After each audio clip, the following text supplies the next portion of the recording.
يا ساعة الفضاء الرحيم الفسيح فبالله كم السلام علیکم، میرا نام عبدالرحیم ہے۔ میں مختلف احادیث کی کتابوں سے مختلف ٹاپکس پہ ویڈیوز بنا رہا ہوں۔ تو امام ابو موصلی کی مجموعہ احادیث سے کچھ حدیثیں ہیں۔ اعوذ باللہ من الشیطان الرجیم، بسم اللہ الرحمن الرحیم۔ حدیث نمبر 481، حضرت علی رضی اللہ تعالیٰ عنہ فرماتے ہیں کہ حضور صلی اللہ علیہ وسلم نے مجھے فرمایا، پہلوں میں سب سے زیادہ بدبخت کون تھا؟ میں نے عرض کی، جس نے حضرت صالح علیہ السلام کی اونٹنی کی کونچیں کاٹی تھیں۔ فرمایا تو نے سچ کہا۔ فرمایا بعد والوں میں کون زیادہ بدبخت ہوگا؟ میں نے عرض کی، اس کا مجھے علم نہیں یا رسول اللہ صلی اللہ علیہ وسلم۔ آپ صلی اللہ علیہ وسلم نے فرمایا، جو آپ کے تالو میں ضرب لگائے گا، اشارہ کر کے بتایا، اور آپ فرما رہے تھے جو تجھے شہید کرے گا، اشارہ داڑھی کی طرف کے سر کے خون سے آلودہ ہوگی۔ ایک اور حدیث ہے 482، حضرت علی رضی اللہ تعالیٰ عنہ فرماتے ہیں کہ حضور صلی اللہ علیہ وسلم جب مسجد میں داخل ہوتے، آپ صلی اللہ علیہ وسلم یہ دعا پڑھتے تھے، اللہم افتح۔ جب نکلتے تھے تو یہ دعا پڑھتے تھے، اللہم افتح لی ابواب۔ ایک اور حدیث ہے 483، حضرت علی رضی اللہ تعالیٰ عنہ فرماتے ہیں کہ حضور صلی اللہ علیہ وسلم نے فرمایا، نعمتیں ساری جائز ہیں۔ ایک اور حدیث ہے 484، حضرت علی بن ابی طالب رضی اللہ تعالیٰ عنہ سے روایت ہے کہ حضور صلی اللہ علیہ وسلم نے فرمایا، تنگی میں وضو کرنا، کثرت سے مسجد کی طرف جانا، ایک نماز کے بعد دوسری نماز کا انتظار کرنا غلطیوں کو دھو دیتا ہے۔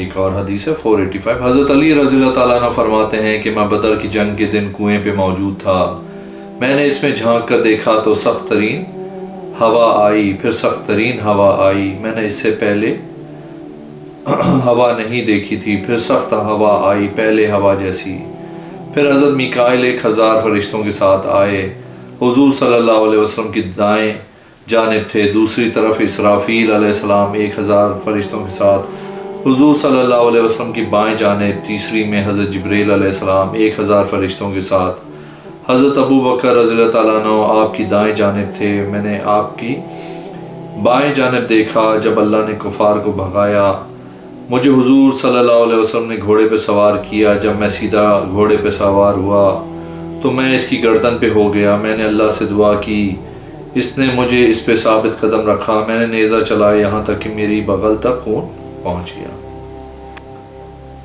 ایک اور حدیث ہے 486، حضرت علی رضی اللہ تعالیٰ عنہ فرماتے ہیں، حضور صلی اللہ علیہ وسلم نے فرمایا، اللہ نرمی والا ہے، بے شک وہ نرمی کو پسند کرتا ہے، نرمی کرنے والے پر جو ملتا ہے وہ کسی اور شے کے ساتھ نہیں ملتا۔ ایک اور حدیث ہے، حدیث نمبر 487، حضرت علی رضی اللہ تعالیٰ عنہ فرماتے ہیں، میرے پاس عبداللہ بن سلام آیا، اس کی اس حالت میں نے اپنے دونوں پاؤں اس گھوڑے کی سین پہ رکھ لیے تھے، کہا مجھے عراق نہ جانا، مجھے خوف ہے کہ آپ صلی اللہ علیہ وسلم کو 2 دھاری تلوار تکلیف نہ پہنچائے۔ میں نے کہا اللہ کی قسم، مجھے صاحب قرآن محمد صلی اللہ علیہ وسلم نے یہی بتایا۔ حضرت ابو الاسود فرماتے ہیں، میں نے آج کے دن کی طرح کبھی نہ دیکھا، جنگ کرتے ہوئے خبر دیتا ہے خود اپنی جان کے بارے میں۔ ایک اور حدیث ہے، حدیث نمبر 491، حضرت علی رضی اللہ تعالیٰ عنہ فرماتے ہیں، حضور صلی اللہ علیہ وسلم رات کو 8 رکعت نماز پڑھتے تھے اور دن کو 11 رکعتیں پڑھتے تھے۔ ایک اور حدیث ہے 492، حضرت علی رضی اللہ تعالیٰ عنہ فرماتے ہیں، میں نے حضور صلی اللہ علیہ وسلم سے سنا، آپ صلی اللہ علیہ وسلم نے فرمایا، جو مجھ پہ جان بوجھ کے جھوٹ باندھے، اس کو چاہیے کہ وہ اپنا ٹھکانہ جنت میں بنائے۔ ایک اور حدیث ہے 493، حضرت علی رضی اللہ تعالیٰ عنہ فرماتے ہیں، حضور صلی اللہ علیہ وسلم نے منع کیا کہ آدمی عشاء کے بعد پہلی اونچی آواز میں قرآن پڑھے، اپنے صحابہ کو سختی سے کہتے اس حالت میں مت پڑھو جب لوگ نماز پڑھ رہے ہوں۔ ایک اور حدیث ہے، حدیث نمبر 495، حضرت ابی حیا فرماتے ہیں، میں نے حضرت علی رضی اللہ تعالیٰ عنہ کو وضو کرتے دیکھا، آپ کے دونوں ہاتھ دھوئے یہاں تک کہ دونوں پاک ہو گئے، پھر آپ نے 3 مرتبہ کلی کی، 3 مرتبہ ناک میں پانی ڈالا، اپنے چہرے کو 3 مرتبہ دھویا، اپنے دونوں ہاتھوں کو کونیوں سمیت 3 مرتبہ دھویا، اپنے سر کا مسح کیا، اپنے دونوں پاؤں کو تخنوں سمیت دھویا، آپ نے بچا ہوا پانی لیا، اس کو کھڑے ہو کے نوش کیا اور فرمایا میں نے پسند کیا تم کو دکھانا کہ حضور صلی اللہ علیہ وسلم کس طرح وضو کرتے تھے۔ ایک اور حدیث ہے، حدیث نمبر 498۔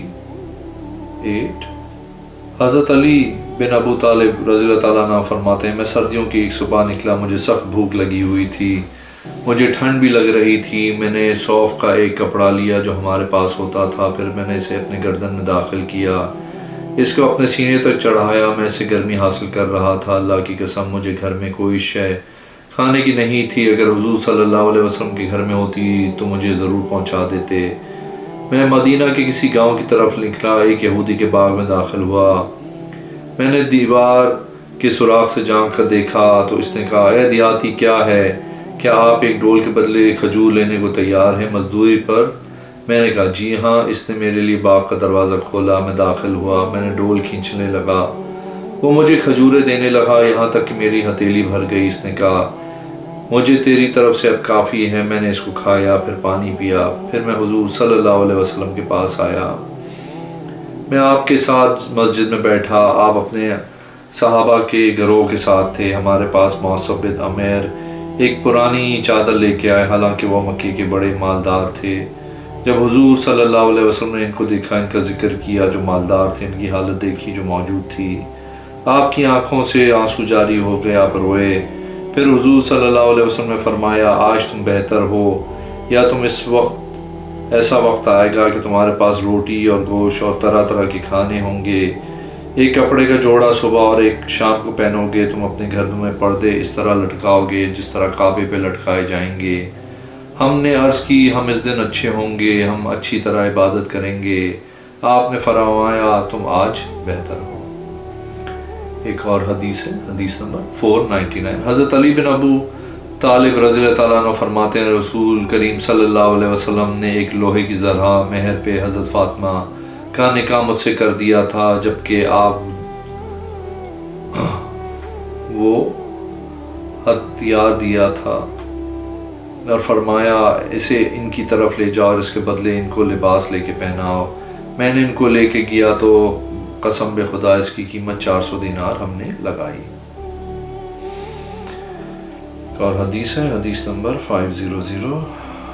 حضرت حسین بن متدار الکاشی رضی اللہ تعالیٰ عنہ فرماتے ہیں میں حضرت عثمان بن عفان رضی اللہ تعالیٰ عنہ کے پاس حاضر ہوا، آپ رضی اللہ تعالیٰ کے پاس ولید بن عقبہ کو لایا گیا، اس نے صبح کی نماز میں اہل کوفہ کو 4 رکعتیں پڑھائی تھیں، پھر فرمایا کیا تم نے اضافہ کیا ہے؟ اس پہ ہمراہ نے گواہی دی۔ ایک دوسرے آدمی نے کہا ان میں سے ایک کو دیکھا اس نے شراب پی، دوسرے نے گواہی دی اس نے دیکھا کہ اس نے شراب کی قے کی ہے۔ حضرت عثمان نے اس کی شراب کی قے کی ہے، اس کا مطلب ہے کہ اس نے شراب پی لی ہے۔ حضرت علی نے کہا اس پہ حد لگائیں۔ حضرت علی نے اپنے لخت جگر مولا حسن سے کہا اس پہ حد لگائیں۔ حضرت عبداللہ بن جعفر نے فرمایا اس پہ حد لگاؤ۔ آپ رضی اللہ تعالیٰ نے کوڑا پکڑا، اس کو کوڑے لگانے شروع کیے۔ حضرت علی شمار کر رہے تھے، جب 40 ہو گئے فرمایا بس کرو۔ حضور صلی اللہ علیہ وسلم نے حضرت ابو بکر اور عمر نے 40 لگائے تھے، پھر عمر نے 80 لگائے تھے، ساری سنت ہیں، یہ طریقہ بنا لو۔ ایک اور حدیث ہے، حدیث نمبر 502۔ حضرت علی رضی اللہ تعالیٰ عنہ فرماتے ہیں حضور صلی اللہ علیہ وسلم ایک جنازہ پڑھانے کے لیے نکلے، اس کے بعد آپ صلی اللہ علیہ وسلم نے فرمایا کیا کوئی آدمی جاتا ہے مدینہ کی طرف، وہ قبروں کو برابر کر دے اور تصویروں کو ختم کر دے، بتوں کو گرا دے۔ ایک آدمی کھڑا ہوا، اہل مدینہ نے اس کو ہدیہ دیا۔ حضرت علی رضی اللہ تعالیٰ عنہ کھڑے ہوئے عرض کی میں جاتا ہوں یا رسول اللہ صلی اللہ علیہ وسلم۔ آپ صلی اللہ علیہ وسلم نے فرمایا جاؤ۔ پھر میں آیا اور عرض کی یا رسول اللہ صلی اللہ علیہ وسلم میں نہیں آؤں گا آپ صلی اللہ علیہ وسلم کے پاس مگر ہر قبر کو برابر کروں گا، تصویروں کو گرا دوں گا اور پھر بت توڑ دوں گا۔ پھر جس نے ان میں سے کوئی چیز بنائی تو میں نے اس کا انکار کیا جو حضور صلی اللہ علیہ وسلم پہ نازل ہوا۔ فتنہ باز نہ بنو، نہ تکبر کرو اور اچھے تاجر بنو، یہی لوگ نیکیوں میں سبقت لے جانے والے ہیں۔ ایک اور حدیث ہے 505. حضرت علی رضی اللہ تعالیٰ عنہ فرماتے ہیں حضور صلی اللہ علیہ وسلم نے فرمایا ایک مسلمان کا دوسرے مسلمان پہ 6 حق ہیں. جب ملاقات کرو تو سلام کرو، جب دعوت دے تو قبول کرے، جب موجود نہ ہو تو خیر خواہی کرے، چھینک آئے تو جواب دے، بیمار ہو تو عیادت کرے، مر جائے تو جنازے میں شریک ہو. ایک اور حدیث ہے 506. حضرت علی رضی اللہ تعالیٰ عنہ فرماتے ہیں حضور صلی اللہ علیہ وسلم نے حضرت سید فاطمہ اور میرے اور حسن و حسین رضی اللہ تعالیٰ عنہ اور میرے متعلق فرمایا یہ جنت میں ایک جگہ ہوں گے. ایک اور حدیث ہے 508. حضرت علی فرماتے ہیں حضور صلی اللہ علیہ وسلم سرید کھاتے تھے اور دودھ پیتے تھے اور نماز پڑھتے ہوئے وضو دوبارہ نہیں کرتے تھے.